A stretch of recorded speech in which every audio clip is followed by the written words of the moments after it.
श्रीकृष्णपरब्रह्मणे नमः। श्रीमद्भगवद्गीता अधः पञ्चमोऽध्यायः। कर्मसन्न्यासयोगः। अर्जुन उवाच सन्न्यासं कर्मणां कृष्ण पुनर्योगं च संससि यच्छ्रेययेतयोरेकं तन्मे ब्रूहि सुनिश्चितम्।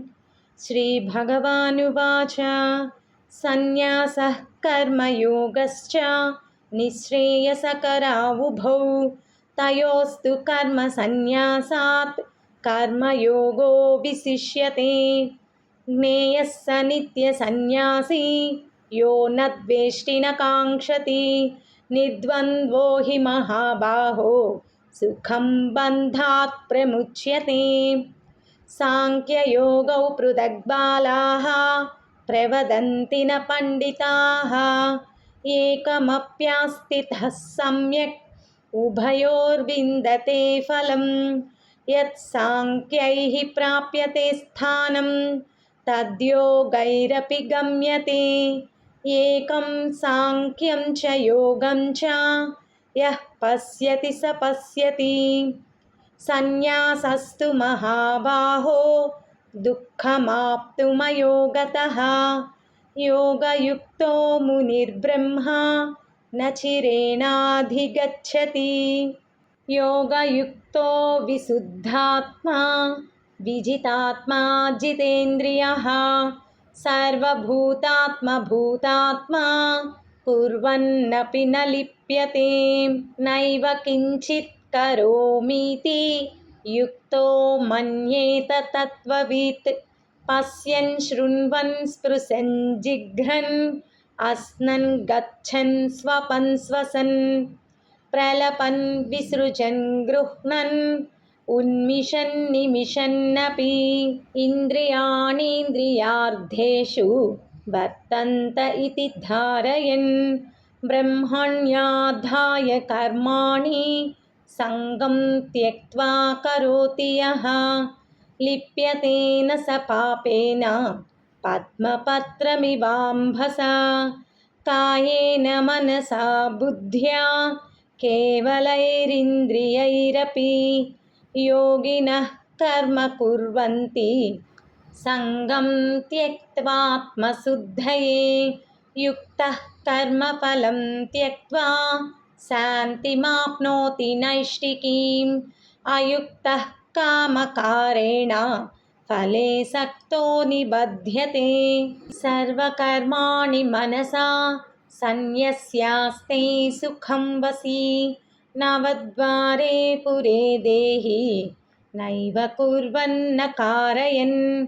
न कर्तृत्वं न कर्माणि लोकस्य सृजति प्रभुः न कर्मफलसंयोगं स्वभावस्तु प्रवर्तते। नादत्ते कस्यचित् पापं न चैव सुकृतं विभुः अज्ञानेनावृतं ज्ञानं तेन मुह्यन्ति जन्तवः। ज्ञानेन तु तदज्ञानं येषां नाशितमात्मनः तेषामादित्यवज्ञानं प्रकाशयति तत्परं। तद्बुद्धयस्तदात्मानः तन्निष्ठास्तत्परायणाः गच्छन्त्य पुनरावृत्तिं ज्ञाननिर्धूतकल्मषाः। विद्याविनयसम्पन्ने ब्राह्मणे गविहस्तिनि सुनिचैव स्वपाके च पण्डिताः समदर्शिनः। इहैव तैर्जितः सर्गः येषां साम्ये स्थितं मनः। निर्दोषं हि समं ब्रह्म तस्मात् ब्रह्मणि ते स्थिताः।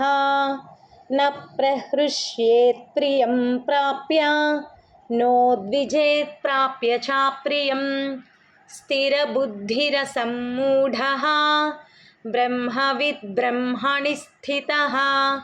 बाह्यस्पर्शेष्वसक्तात्मा विन्दत्यात्मनि यत्सुखं स ब्रह्मयोगयुक्तात्मा सुखमक्षयमश्नुते ये हि संस्पर्शजा भोगाः दुःखयोनय एव ते आद्यन्तवन्तः कौन्तेय न तेषु रमते बुधः शक्नोति हैव यः सोढुं प्राक्शरीरविमोक्षणात् कामक्रोधोद्भवं वेगं स युक्तः स सुखी नरः योऽन्तः सुखोऽन्तरारामः तथान्तर्ज्योतिरेव यः स योगी ब्रह्मनिर्वाणं ब्रह्मभूतोऽधिगच्छति लभन्ते ब्रह्मनिर्वाणं ऋषयः क्षीणकल्मषाः